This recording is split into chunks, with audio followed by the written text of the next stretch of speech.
Kalau belajar ilmu tentang ketuhanan sederhana, mendekat saja sama seorang guru. Setelah itu dengarkan apa yang dinasihatkan, jalankan.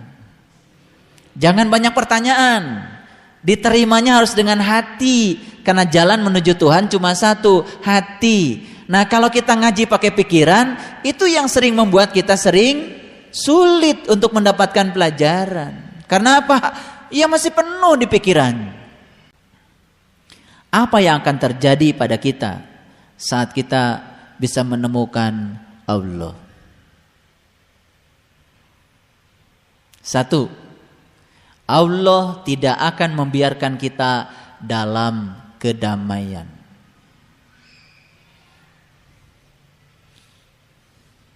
Paham maksud saya? Ya. Begitu kita sudah mulai menemukan jalan menuju Allah, satu yang saya ingin pesankan, Allah tidak akan membiarkan kita dalam keadaan damai. Jadi kalau begitu, selama ini kan kita, aduh, saya sudah ngaji, ujiannya banyak, cobaannya banyak. Kayaknya salah nih ilmunya, keluar nggak jadi ngaji. Itu yang salah, karena dia diiming-imingi oleh orang-orang yang mengatakan, ayo ngaji sama saya, pasti kau akan damai. Kalau ada orang yang menawarkan spiritual berbanding lurus dengan kedamaian, pasti dia belum mengalami spiritual. Semua nabi, semua rasul tidak akan pernah ada jeda untuk damai. Nabi Muhammad sejak lahir sampai meninggal tidak pernah damai. Karena apa? Karena hidup ini akan mewariskan pengalaman. Pengalaman akan mewariskan apa? Mewariskan pertumbuhan. Ketika tumbuh, berarti kita tidak akan pernah damai. Ketika kita ada di zona nyaman, Allah akan menarik kita ke zona yang tidak nyaman. Untuk selanjutnya dikirim lagi ke zona nyaman yang berbeda. Ulangi, begitu sekarang nyaman, Allah akan tarik kita ke zona yang tidak nyaman. Pada saat ditarik ke zona yang tidak nyaman, kan kita pasti akan berteriak, tolong Tuhan. Betul? Setelah itu masuk ke zona nyaman yang baru, yang tingkatannya berbeda. Jadi kalau gitu, ada kedamaian di situ? Sebetulnya tidak ada. Yang ada adalah pertumbuhan. Yang kedua, Allah tidak akan membiarkan kita melangkah menuju kehidupan yang normal. Tidak seperti kebanyakan orang. Ada istilah kan, sudah jatuh di timba tangga, itulah belajar spiritual. Dan ternyata semua pengalaman itulah yang mengantarkan kita tumbuh. Pertimbangan yang baik hanya lahir dari pengalaman yang buruk. Dua. Yang ketiga, ketika kita berusaha menjauh dari semua yang tadi, menjauh dari suasana yang tidak damai, menjauh dari kehidupan yang tidak normal tadi, apa yang terjadi? Tuhan akan menarik kita. Dengan apa beliau menarik? Dengan cinta, dengan luka, dengan rasa sakit, bisa jadi dengan kegembiraan, bisa jadi dengan pemahaman, bisa jadi dengan konflik. Dan saya ingin kasih tahu, kedamaian artinya apa? Kedamaian bukan berarti hidup tanpa konflik. Tapi kedamaian adalah kemampuan mengatasi konflik dengan cara yang damai. Ulangi lagi, kedamaian bukan berarti hidup tanpa konflik. Tapi kedamaian adalah kemampuan mengatasi konflik dengan cara yang damai. Rasakan semua kata-kata saya. Rasakan semua kata-kata ini berasa. Tarik ke dalam kehidupan kita. Subhanallah. Kita sudah ditarik oleh kehidupan dengan cinta. Kita sudah ditarik oleh kehidupan dengan luka. Mungkin juga dengan rasa sakit. Ada teman yang sakit, tapi sakit memberikan pencerahan. Ada teman yang terluka, luka memberikan kesembuhan dan kemudian terjadi pencerahan. Ada teman yang kemudian merasa gembira. Kegembiraan juga media. Cara Tuhan menarik kita. Bisa juga kita ditarik dengan konflik, bisa juga ditarik dengan pemahaman. Di sini tidak ada ya pengelompokan. Tuhan tidak menarik kita dengan kegembiraan, kedamaian, kesejahteraan, tidak. Tuhan menarik kita dengan media yang sangat beragam. Jadi percayalah sama saya, apapun yang sedang kalian alami dalam kehidupan kalian sekarang, termasuk yang sedang saya rasakan dalam kehidupan saya sekarang, percayalah, itu adalah Tuhan sedang menarik kita supaya kita menuju kepada pertumbuhan, supaya kita menuju kepada pencerahan. Paham? Oke. Saya sudah janji, ini adalah tafsir Quran surat Al-Mudaththir dalam dimensi yang lebih praktis. Bagaimana kita membersihkan? Kan tidak ada petunjuknya. Bagaimana kita bangkit dan menyadarkan diri? Kan tidak ada petunjuknya. Sekarang saya ubah dalam bahasa yang sederhana. Sampai sini bisa dipahami. Mulai lega sekarang? Mulai lega. Karena semua peristiwa yang sedang kita hadapi, apapun itu adalah karena hidup sedang mengizinkan kita untuk tumbuh. Masih ingat cerita saya dulu tentang monyet yang mengambil pisang? Masih ingat? Sebetulnya itu inspirasinya dari Thailand. Cara pawang monyet di Thailand untuk menangkap monyet itu pakai kendi. Pakai kendi yang besar. Dan kendi itu pas setangan monyet. Dalam kendi itu disediakan itu kacang. Dan pawangnya itu tidak sedang berusaha untuk menangkap monyet. Dia ngobrol kemana. Jadi monyet juga tidak merasa kalau dirinya sedang terancam. Makanya dia baru mulai memasukkan tangannya ke dalam kendi. Lalu sesampai di kendi, dia mengambil kacang. Akibatnya setelah kacangnya digenggam, tangannya gak bisa ditarik keluar. Nyangkut. Karena apa? Mulai terikat dengan yang dia pegang. Itu sebetulnya kehidupan kita. Di dunia ini banyak kendi-kendi yang kita masuki. Setelah itu kita ikat. Gak bisa keluar dari kendi. Gak bisa pulang ke akhirat. Terlalu berat. Bawa kendinya aja udah berat. Ayo. Kendi kita bisa anak kita. Kendi kita bisa keluarga kita. Kendi kita bisa deposito kita loh. Sampai kita kikir dan pelit. Kendi kita bisa mobil kita. Kendi kita bisa sawah kita. Kendi kita bisa sahabat arisan kita. Saya tidak cerita kendi yang di Thailand. Susah bawanya ke sini. Karena kalian semua punya kendi sendiri-sendiri. Sekarang saya tanya, apa yang sedang ada di genggaman tanganmu? Banyak? Dan kau tidak mau melepaskannya. Sulit keluar. Coba kalau dia lepaskan, keluar nggak tangannya? Keluar. Selamat nggak itu monyet? Selamat. Maaf ya, saya cerita monyet di Thailand. Saya nggak cerita ibu bapak, saya nggak berani. Coba lepaskan, keluar nggak tangannya?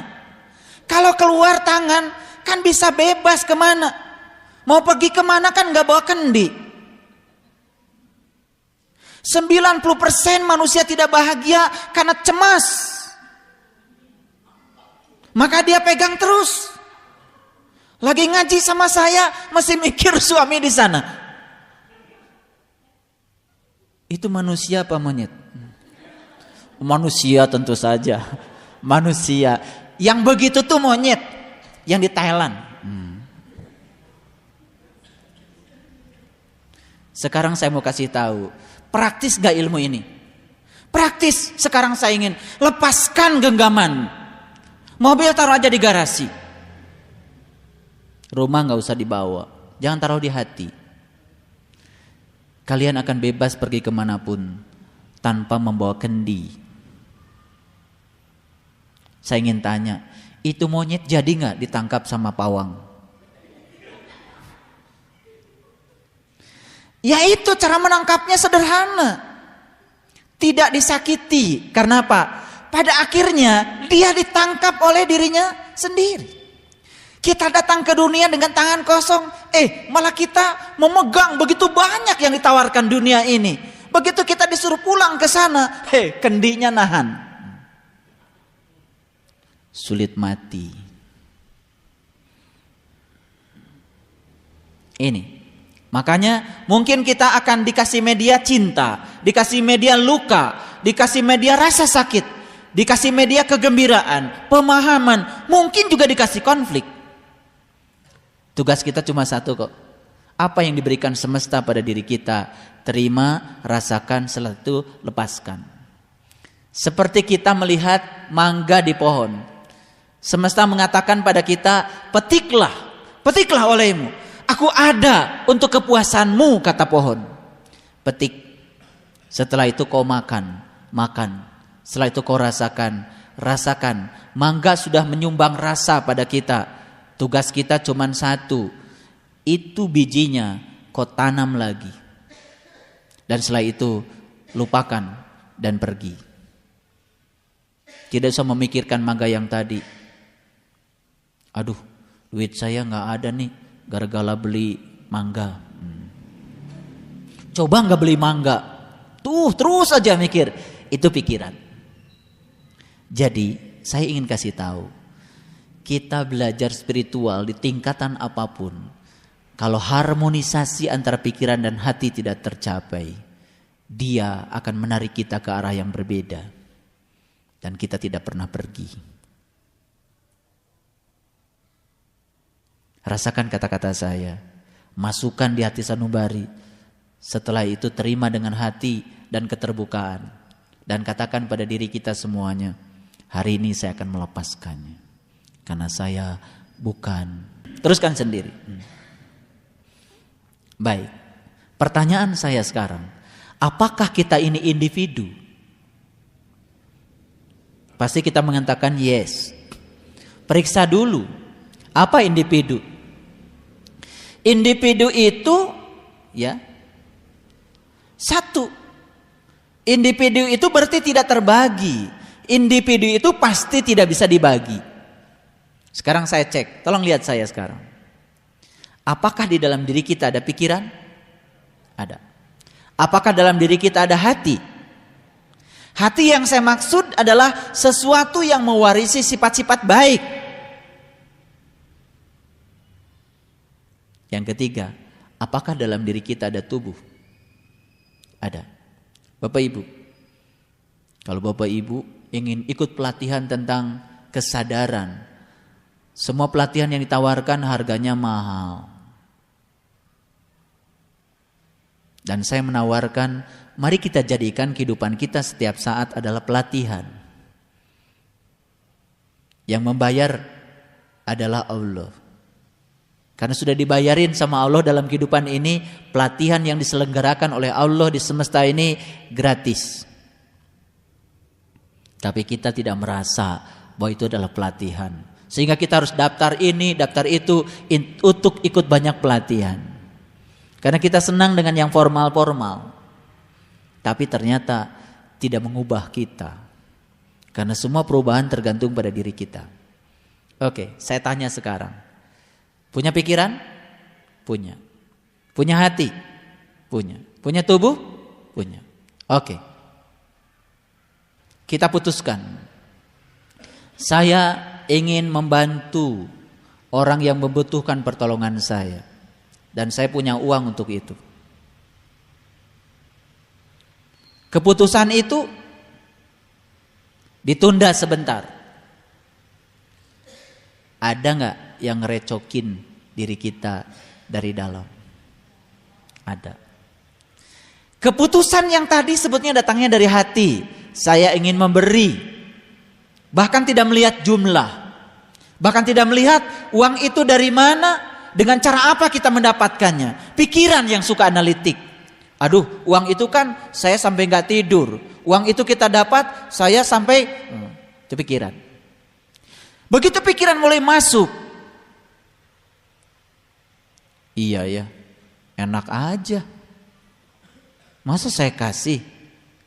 Saya juga mencarinya susah payah. Sampai saya harus terjatuh sakit untuk mendapatkan ini. Siapa yang ngomong itu? Pikiran. Lalu tubuh bilang, iya, kata tubuh, sepatu kamu kan baru punya satu. Coba beli sepatu yang enak. Jadi gak nyumbang? Gak jadi. Jadi saya ingin memberikan gambaran. Situasi yang seperti itu sering gak kita hadapi?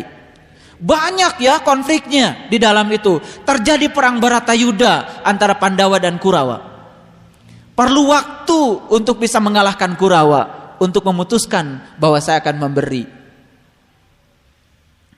Kata hati, nanti malam bangun ya. Kata hati, kata pikiran, kan kamu capek, seharian kerja, banyak sekali kerjaannya. Kata pikiran, kata badan, iya, pegel-pegel nih. Jadi gak bangun? Gak jadi. Oke, sekarang saya tanya. 2 contoh yang saya berikan tadi. Pertanyaan sekarang saya, apakah kita ini individu? Ternyata jawabannya no. Karena aku masih terbagi 3. Nah, bagaimana mungkin kita yang masih terbagi 3 belum bisa menjadi diri sendiri untuk bisa menyatu dengan Tuhan? Kata Tuhan, aku nanti menyatu dengan mana? Bingung Tuhan. Waktu DPR masih terbagi 2, presiden saja bingung. Saya harus menghadiri rapat yang mana? Tuhan mau menghadiri rapat yang mana? Diri kitanya masih terbagi 3. Ada 3 koalisi dalam diri kita. Koalisi pikiran, koalisi hati, dan koalisi tubuh. Masing-masing punya kekuatan yang sama. Bahkan koalisi pikiran dan koalisi tubuh bikin koalisi baru.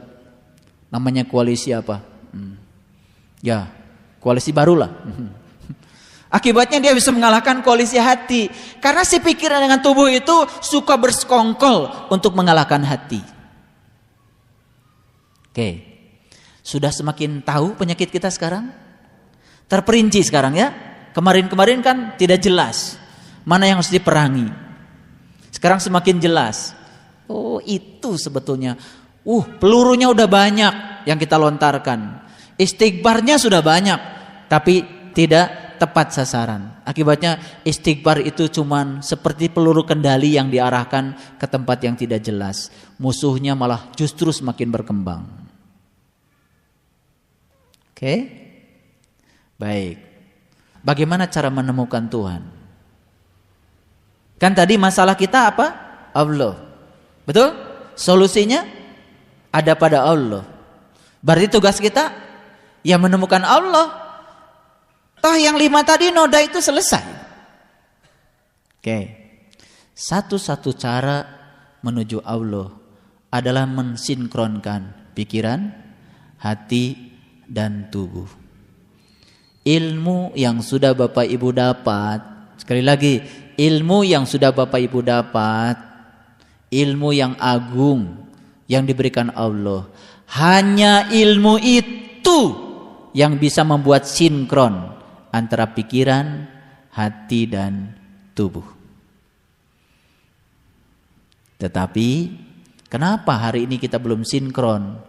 Karena kita belum sungguh-sungguh menjalankan ilmunya. Makanya tugasnya cuma satu, menemukan seseorang yang bisa membantu kita merealisasikan Tuhan.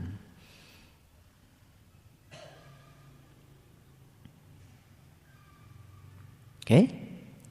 Harus ada suatu pelatihan yang bersifat komprehensif, integral, yang dapat menjadikan diri kita menjadi individu, satu titik fokus. Jadi selama diri kita belum jadi individu, kita tidak akan pernah menemukan Tuhan. Baik, ilmunya sudah didapat, caranya sudah didapat, tapi kita harus berupaya untuk menjadi apa tadi? Individu. Kalau kita masih terbagi, belum menjadi satu, karena belum sinkron. Bahkan dominasi hati harus lebih kuat dari pikiran dan tubuh. Nih, mau belajar dengan saya berapa lama pun, kalau tidak mengerti tentang hal ini, mungkin tidak ada artinya. Karena perlu titik fokus. Tanpa titik fokus, merealisasikan Allah menjadi sesuatu yang tidak mungkin. Oke, sekarang bukan berarti pikiran itu harus dimatikan. Bukan berarti hak tubuh harus ditiadakan. Tapi harus ada sinkronisasi, harmonisasi. Sehingga pikiran dan tubuh ini dikendalikan oleh hati. Harusnya yang diikuti terus oleh pikiran dan tubuh adalah apa kata hati. Terus, kalau begitu apa yang dibutuhkan oleh kita sekarang? Yang dibutuhkan oleh kita adalah kesadaran yang lebih besar tentang hakikat Allah di dalam diri kita.